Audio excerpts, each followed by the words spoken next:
চেষ্টা করে তারা পাবলিক জনবহুল জায়গাতে এই সমস্তগুলো ঘটাতে চেষ্টা করে, যাতে ইম্প্যাক্টটা যাতে ভালো হয় ওদের। এই মেলটা আসার পর থেকে সাহেবরাই নিরাপত্তার কারণে সবাইকে বলেন ব্যাগ নিয়ে ঢোকা যাবে না, কোর্টের বাইরে বেরিয়ে দাঁড়াবে। পুলিশের চুঁচুড়া জেলা জজ আদালতে বোমা হামলার হুমকি ঘিরে মঙ্গলবার দুপুরে চরম আতঙ্কের সৃষ্টি হয়। জেলা জজের দপ্তরে একটি ইমেল আসে যেখানে দাবি করা হয় চুঁচুড়া কোর্ট বিল্ডিং বোমা দিয়ে উড়িয়ে দেওয়া হবে। হুমকির বার্তা জানাজানি হতেই আদালত চত্বরে হুলস্থুল পড়ে যায়। ঘটনার খবর পেয়ে তড়িঘড়ি চন্দননগর পুলিশ কমিশনারেটের বিশাল পুলিশ বাহিনী আদালত চত্বরে পৌঁছে যায়। সঙ্গে আনা হয় বোম স্কোয়াড ও ডগ স্কোয়াড। আদালত ভবনের ভিতরে ও বাইরে শুরু হয় তল্লাশি অভিযান।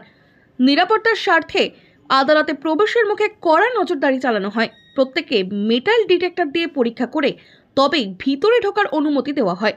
হঠাৎ এই হুমকির জেরে আইনজীবী, বিচারপ্রার্থী ও আদালত কর্মীদের মধ্যে আতঙ্ক ছড়িয়ে পড়ে। বহু মানুষ নিরাপত্তার খাতিরে আদালত চত্বরের একাংশ ফাঁকা করে দেন। কিছুক্ষণের জন্য স্বাভাবিক কাজকর্ম ব্যাহত হয় বলে জানা গেছে। কে বা কারা এই ইমেল পাঠিয়েছে তা এখনও স্পষ্ট নয়। পুলিশ সূত্রে খবর, মেলের উৎস ও প্রযুক্তিগত দিক খতিয়ে দেখা হচ্ছে। সাইবার বিশেষজ্ঞদেরও বিষয়টি তদন্তে যুক্ত করা হয়েছে। তবে তদন্তের স্বার্থে এই মুহূর্তে বিস্তারিত তথ্য প্রকাশ করতে নারাজ পুলিশ। চন্দননগর কমিশনারেটের উচ্চপদস্থ আধিকারিকরা গোটা বিষয়টি নজরে রেখেছেন। আদালত চত্বরে নিরাপত্তা বাড়ানো হয়েছে এবং পরিস্থিতি সম্পূর্ণ নিয়ন্ত্রণে রয়েছে বলে প্রশাসনের পক্ষ থেকে জানানো হয়েছে। দেখুন, এই হুমকি মেল আমি যা খবর পেলাম প্রায় বিভিন্ন আদালতেই এসেছে বিভিন্ন জেলাতে। আমার মনে হয় যে সুপ্রিম কোর্ট যে আদেশ দিয়েছে নির্বাচনী যে তালিকা এসআইআর যেটা হচ্ছে, তাতে জেলা জজ কোর্টের যারা অ্যাডিশনাল ডিস্ট্রিক্ট জাজ আছেন বা ডিস্ট্রিক্ট জাজ আছেন তাদেরকে বিচার করার ভার দিয়েছে। এবং সুপ্রিম কোর্টের আদেশটা এরকমভাবেই দিয়েছেন যে এই বিচারকরা যে বিচারটা করবেন ধরে নিতে হবে সুপ্রিম কোর্টের বিচারকই বিচার করছে।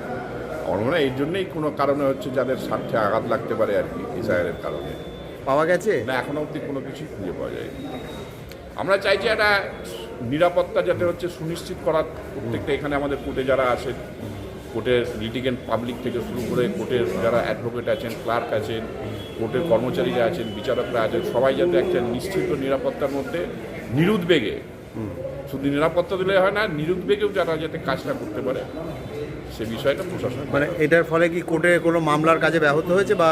হ্যাঁ, অবশ্যই স্বাভাবিক কাজ, সব স্বাভাবিক কাজকর্ম তো আজকে তো হলো না। আচ্ছা, একই অ্যাডিশনাল ডিস্ট্রিক্ট জাজেরা সব চলে গেছেন, বিভিন্ন সব যাদের যা ব্লকে ডিউটি পড়েছে সেখানে তারা চলে গেছেন এসআইআরের কাজে।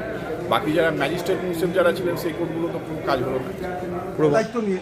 এবং কালকে থেকেই আমাদের কাজ খুব একটা বেশি হচ্ছে না, লোয়ার কোর্টে কাজ শুরু হচ্ছে, কিন্তু লোয়ার কোর্টে এই মেলটা আসার পর থেকে সাহেবরাই নিরাপত্তার কারণে সবাইকে বলেন ব্যাগ নিয়ে ঢোকা যাবে না, কোর্টের বাইরে বেরিয়ে দাঁড়াবে। পুলিশের থেকে কি ভূমিকা দেখা গেল? তারা কি? পুলিশের যথেষ্ট ভূমিকা আমি দেখতে পাচ্ছি। পুলিশের সকালবেলায় মেল পাওয়ার পরে সিজিএম সাহেব আমাদের সাথে যেটা কথা হলো, আমার ইউনিয়নের সাথে কথা হলো, সিজিএম সাহেব মেল করেছেন, সিপিকে জানিয়েছেন, এসপিকে জানিয়েছেন, সবার সাথে চুচুড়া থানা থেকে ফোর্স এসছে, পুলিশ লাইন থেকে ফোর্স এসছে, তারা কোর্ট বারান্দাটাকে দেখছেন নিরাপত্তার কারণে। কাজ তো বন্ধ হয়ে গেছে না, আমাদের কাজ লোয়ার কোর্টে কাজ চলছে, উপরে কোর্ট তো এমনি এসআইয়ের জন্য বন্ধ আছে। হ্যাঁ, এসআই কাজ কে করবে? জজ সাহেব করবেন। এসআইয়ের কাজগুলো তো বন্ধ আছে। না না, এসআই কাজ তো যেটার মতো এখানকার জজ সাহেবরা যেমন কি এক একটা কনস্টিটিউশনে এক একজন জজ সাহেবকে দিয়েছে, যেমন আমাদের চুপসো কনস্টিটিউশনের দায়িত্ব আছেন ডিস্ট্রিক্ট জাজ, তেমনি পক্সো কোর্ট আছেন চন্দ্রনগর কোর্টের দায়িত্বে, আমাদের এখানে ফার্স্ট ট্র্যাক কোর্ট আছেন আরামবাগ কোর্টের দায়িত্বে, এরকম ভাগ করে দেওয়া হচ্ছে।